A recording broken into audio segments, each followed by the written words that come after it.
दोस्तों, एक ऐसा मंदिर जहां 25,000 काले चूहों का बसेरा है।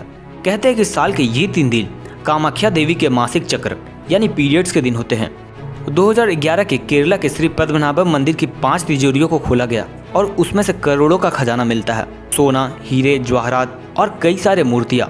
यह देखकर हर किसी की आंखें खुली की खुली रह गई। पर आज भी यहाँ की छठी तिजोरी बंद है और उसमें कैद है कई सारे रहस्य। इस तिजोरी के दरवाजे पे 2 नाग बने हुए हैं और ऐसा माना जाता है कि इस दरवाजे को बहुत ही शक्तिशाली मंत्र से बंद किया गया है और जिस दिन यह दरवाजा खुलेगा उस दिन इस दुनिया का अंत हो जाएगा। कोई नहीं जानता कि अंदर क्या है और कितना खतरनाक है, पर इस मंदिर का रहस्य आज भी एक रहस्य है। भारत में ना जाने कितने मंदिर ऐसे हैं जो इतने सारे रोचक किस्सों और कहानियों से भरे हैं, जिनके बारे में आप जितना जानना शुरू करेंगे उतना ही हैरान रह जाएंगे। तो आज के इस वीडियो में हम भारत के ऐसे ही कुछ मिस्टीरियस टेम्पल के बारे में बात करेंगे जो इस बात का जीता जागता सबूत है कि हमारी सभ्यता कितनी पुरानी है और इसमें कितने गहरे राज छुपे हैं। करनी माता टेम्पल, देशनोक, राजस्थान। रहस्यों के इस दुनिया में सबसे पहले मंदिर है करनी माता मंदिर।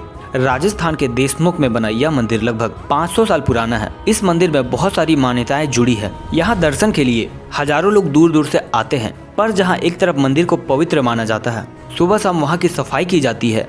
यह मंदिर कुछ अलग है क्योंकि यहाँ करीब 25,000 काले चूहों का बसेरा है और तो और इन चूहों को दूर भगाने की बजाय इस मंदिर में इन्हें पवित्र माना जाता है। कहते हैं कि यह चूहे करनी माता के परिवार के लोग हैं और इसीलिए मंदिर में काम करने वाले भक्त और पुजारी भी इन्हें अपना परिवार मानते हैं। ये चूहे पूरे गर्भगृह से लेकर मंदिर के रसोई तक हर जगह घूमते रहते हैं। नॉर्मली चूहे अगर किसी खाने की चीज को जूठा कर देते हैं तो हम बीमार होने के डर से उस खाने को फेंक देते हैं, लेकिन इस मंदिर में चूहों के जूठे खाने को प्रसाद माना जाता है और ऐसी मान्यता है कि इस प्रसाद को खाकर भी आज तक कोई बीमार नहीं हुआ। यहाँ के भक्त चूहों के साथ ही थाली में खाना खाते हैं। इस मंदिर के नियम के हिसाब से यहाँ पर पैर उठाकर चलने के बजाय घसीट के चलना होता है ताकि कोई चूहा पैरों के नीचे न दब जाए।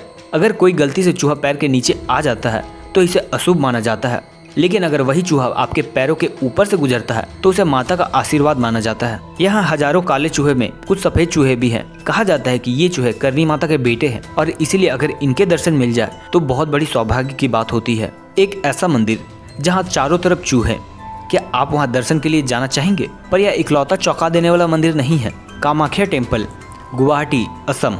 गुवाहाटी में बसा कामाख्या देवी मंदिर हिंदू धर्म का एक बहुत ही महत्वपूर्ण हिस्सा है। यहाँ पर हर साल लाखों भक्त देवी के दर्शन के लिए आते हैं। माना जाता है कि यह मंदिर भारत के सबसे पुराने शक्ति पीठों में से एक है।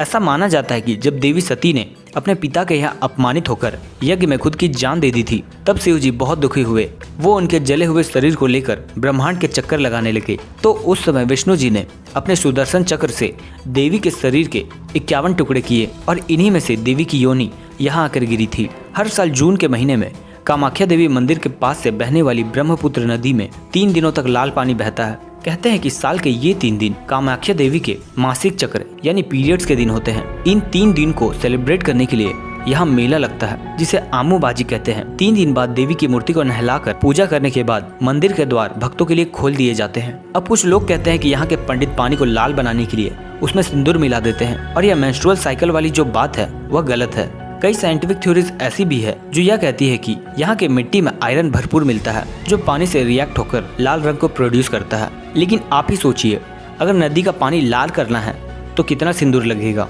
क्या ये पॉसिबल है? और अगर मिट्टी में आयरन है तो ऐसा साल में सिर्फ 3 दिन ही क्यों होता है?